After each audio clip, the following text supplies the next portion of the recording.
Today we wanted to talk about mission statement for real estate agents. Right, and just because we're doing this in the new year doesn't mean you have to always do it in the new year. When you're ready to rock and roll in a business, having a mission statement is super, super important. No matter what you are. So if you're starting a business, you are reevaluating your business, you're reprioritizing your business, the very first thing we're going to talk about is a mission statement. Exactly. And mission statement also depends on your role too. Maybe you are not just a real estate agent, you are a parent, you're a... We're going to get to that. Okay. We're going to get to that. He's jumping ahead. Okay. First, you want to look at what your values are, your mission is. Really, really sit with yourself. If it's your solo agency, sit with your team if you're in a group. But make sure that you understand what your core values, your core principles are, and what do you truly stand for. Because if you understand that these are what I truly believe in, this has to be part of the mission. So you have to really understand what it is you are trying to do out there. Therefore, definitely defining vision of your life, also your professional goals, short-term and long-term, that's going to help you. And also I wanted to mention that you can always basically redefine your mission statement, as you go. Absolutely. You can add to it, you can make it nicer, and that's the beauty. And I also want to point out that this doesn't have to be some sort of formal thing that you're going to hang on the wall like a Constitution of the United States of America. It is not that. It can literally be one or two sentences or a bullet point or however it is that you understand that really kind of reconnects to your life and who you are. So I want to point out this can be a one-page thing. It doesn't have to be overwhelming, so don't freak out about it, anything like that. You just, besides talking about what your role is, it is going to help you understand whenever something pops up, a kid triggered you, a client triggered you, whatever triggered you, you understand what your principles are, so it will guide you through those principles. So you want to make sure that you always stick to if you truly believe in what you're saying, it will matter to you. Exactly. And then here is we're going to talk about the clarifying your role, really, the purpose in the various role, like even your family. Again, here we're getting ahead. Well, he wants to talk about family so much.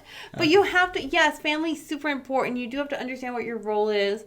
But really, you have to understand what your vision is. So your personal life is included 100%. But it has to be a vision. It has to be, how does your business success connect to your personal success?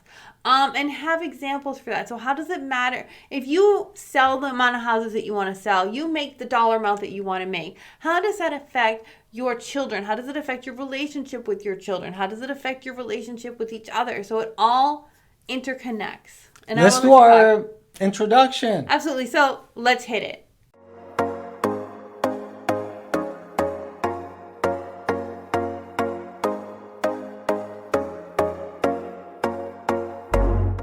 Hey, it's Alan Victoria. Welcome to Agent Wolves. And please go to the agentwolvesparole.com and also grab an appointment with us, Alan Victoria. Okay, so now talk all about relationships because you've been wanting to do that for a while. I just said it. I don't know what I should add to it. Okay, talk about roles though. Yeah, roles. I mean, if you are parents, for example, and you have kids, what is your mission statements to your kids? And according to the book of the 7 habit or character of the successful people, you need to have even a family reunion in this case with your kids and basically talk about this mission statement. To everybody's in the same page. Yeah, the more you have people on the same page, the better. You want to describe everybody's roles in this mission as well. So if we have this one purpose, how do we all connect to that purpose? So we have to understand what it is. And then also, if everybody has a clear understanding of what the purpose is, this impacts our relationships, it impacts our finances, our family health, our choices that we make in health and in belief systems and in business. So you have to understand all of it in order to get there. So talk to us about holistic. Basically, this is really conducting what is from your inner world, from what you achieve, you're learning from both achievement and also from your failure. Therefore, really, this mission statement comes from what is inside of you. You can call it a spiritual or whatever you're working from inner side to actually achieve and manifest. Right. So you want to, on the holistic approach, it's going to be understand what happened to you last year, your successes and your failures. You want to look at every aspect of your life, not just your business. Business is super important, but so is your financial health, your relationship health, your health, whatever it is that you're using. These need to all be on your list because they all matter. They're going to matter to you, and everything needs to connect because you are one connected person. So everything has to matter, and it has to have and then come with a specific goal in every section.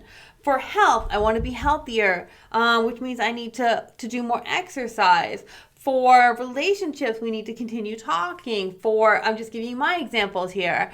For financial health, we need to make sure that we are making sure every bill is getting paid on time, everything is happening. And then also with business, we have to have a constant discussion of what we should do for the best interest of our clients. So you have to have and that's just one. There's more, but I'm just giving you a really quick, down and dirty way to really set actionable goals. Not just what is happening, because that's a discussion. What can we do next in order to achieve our goals with that principle? Saying that, then we need to focus on the habit formation. No, beside of the principle and values that my wife talked about, we need to talk about habit. No, and this here we can list the core principles of the values that guiding you to make a decision and do action in your business or in the family. Right. So because if that mission matters, then it really does matter. It's going to form new habits. So we have to form new habits with realistic goals, and that really does matter. Well, the realistic goal, I don't like realistic goal, but I just like to, as my wife said, being positive and take a proactive role. What can I do? What can I offer to the problem as a solution? Okay, so next thing we're going to talk about is commitment to adaptation. So, things happen in life. Like you yelled at your child even though that's against your mission statement. You exploded on a client. You complained, right? We complained. You didn't take care of your health. We didn't take care of something. Life happens, we mess up. We have to kind of forgive ourselves for these mess ups 100%. And then also go back to the core principles because they are really a core principle. It is not just, I ate some M&Ms, forget it. I can't, my health doesn't matter anymore. And then I'm just going to continue. No, it matters. Just that one mess up doesn't ruin everything. So acknowledge that it's dynamic, acknowledge that everything is adaptable, and if that mission statement is true to your core, you're going to go back to that core. So allow yourself to fail in order to succeed. To me, like really that mission statement, every time that I'm looking at it, again, I recommit myself to that statement that I said it, and it's part of my life. And if I'm not proactive, I am reactive, again, I'm going to go back to that proactive mindset to take an action in a positive way.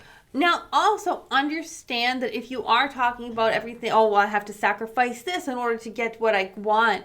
There's also balance out there as well. Learn from our experiences when you have to sacrifice everything in order to achieve a goal, that goal could have been done in a different way, and it could have been done in a more holistic way. Nobody's saying you can't have it all. I'm just saying that we have to kind of commit to really understanding that we are improving ourselves, improving our lives, and trying to always find balance in our life, because balance really does matter. Yeah, and beside of that, we really wanted to focus on going an extra mile, because that is that don't be lazy. Whatever we can do in our hand to make it happen.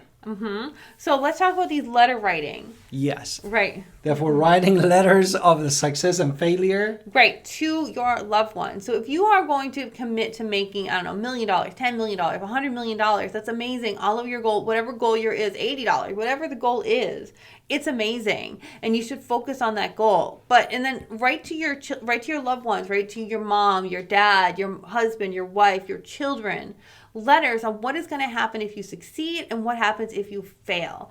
Always express gratitude, and then also always try to keep what you learned along the way, and then write this before it ever happens. This way you know what you're going to say, because these letters are going to motivate you in a different way. If you write the failure and you talk about all the challenges you face, every lesson you've learned, and you haven't actually faced any of these things yet, this is going to take a telltale sign of all the problems in your mind that you might come up with, which means we have to work on being better. So none of the things on that list are actually going to happen. So if you think, oh, everybody dies, that's a fear of death that we have to, focus on to make sure that doesn't happen. Exactly.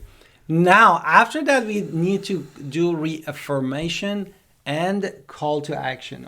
Right. So we want to always stay optimistic for the journey ahead. Life is going to throw curveballs at us, but your personal success, going back to who you truly are, ending with a call to action of what you're going to do in business and in life and what your plan is for the year. Exactly. And everything is going to really help. By knowing your successes, knowing your failures, seeing your faults, seeing your blessings, and then having a call to action, you are really going to be ready to rock in your business statement. Exactly. And don't forget that being proactive means all these small things that you can do to give a solution to the problem, not something that is far reach and you cannot do anything about it. And then don't forget to go to agentwolfsplural.com, join us and grab an appointment with us, Alan, Victoria. We would love to help you and be part of the EXP family.